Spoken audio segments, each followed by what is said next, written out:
بنی اسرائیل میں رہنے والے دو بھائی، ایک مسلمان تو ایک کافر، دونوں ہی مچھوارے تھے۔ مچھلیاں پکڑنا ان کا کام تھا۔ السلام علیکم ناظرین، میرا نام ہے واصف علی اور آپ دیکھ رہے ہیں یوٹیوب چینل۔ ناظرین کرام، آج کی ہماری ویڈیو بنی اسرائیل کے دو بھائیوں کے ارد گرد گھوم رہی ہے۔ امید کرتا ہوں کہ یہ ویڈیو آپ کو پسند آئے گی۔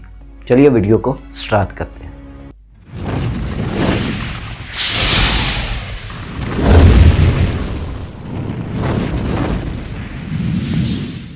ناظرین کرام، بنی اسرائیل میں دو بھائی رہا کرتے تھے۔ ایک مسلمان تھا تو ایک کافر تھا۔ کافر جو تھا وہ بت کو پوجتا تھا اور بت کی عبادت کرتا تھا، جبکہ مسلمان اپنے پروردگار کی عبادت کرتا تھا۔ کافر بھی مچھلیاں پکڑتا تھا اور مسلمان بھی مچھلیاں پکڑا کرتا تھا۔ کافر جب مچھلیاں پکڑنے کے لیے اپنا جال ڈالتا تو اس کے جال میں اتنی مچھلیاں آ جاتی کہ وہ جال کھینچنا مشکل ہو جاتا۔ ادھر جب مسلمان مچھلیاں پکڑنے کے لیے جال پھینکتا تو اس کے جال میں صرف اور صرف ایک مچھلی آتی۔ وہ اس پر بھی شکر کرتا اور لے جاتا۔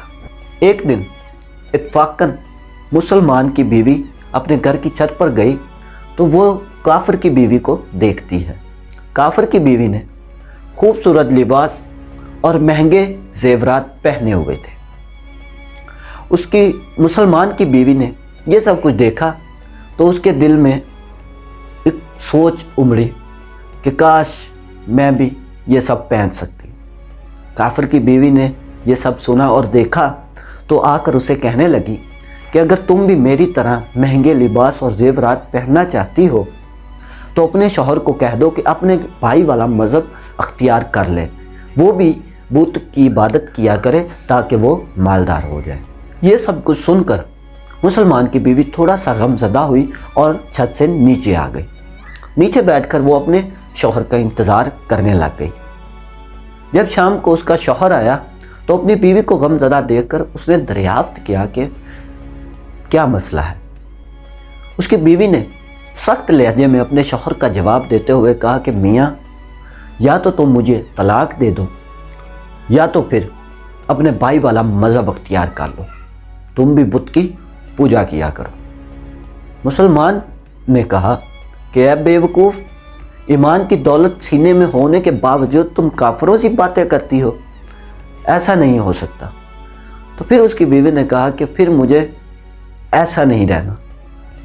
میں جب دوسری عورتوں کو یا پھر تمہارے بھائی کی بیوی کو میں دیکھتی ہوں تو وہ مہنگے لباس اور مہنگے زیورات پہنے ہوئے ہوتی ہیں، یا تو مجھے بھی ویسے لا کر دو یا پھر مجھے طلاق دے دو، میں ایسے نہیں رہ سکتی۔ بیوی کو ضد پر اڑے ہوئے دیکھ کر مسلمان نے اسے تسلی دیتے ہوئے کہا کہ اچھا ٹھیک ہے، میں کل سے مزدوری کے لیے جاؤں گا، مزدوروں کے ساتھ مزدوری کروں گا اور ہر روز کے تمہیں 2 درہم لا کر دیتا رہوں گا، جن سے تم اپنی حالت درست کر لینا۔ تو دوسرے دن صبح سویرے ہی وہ مرد مومن مزدوری کی تلاش کے لیے گھر سے نکل پڑا۔ پورا دن وہ مزدوری تلاش کرتا رہا لیکن اسے کہیں سے بھی مزدوری نہیں ملی۔ تھک ہار کر وہ ایک دریا کے کنارے بیٹھ گیا اور سارا دن پروردگار کی عبادت میں مصروف ہو گیا۔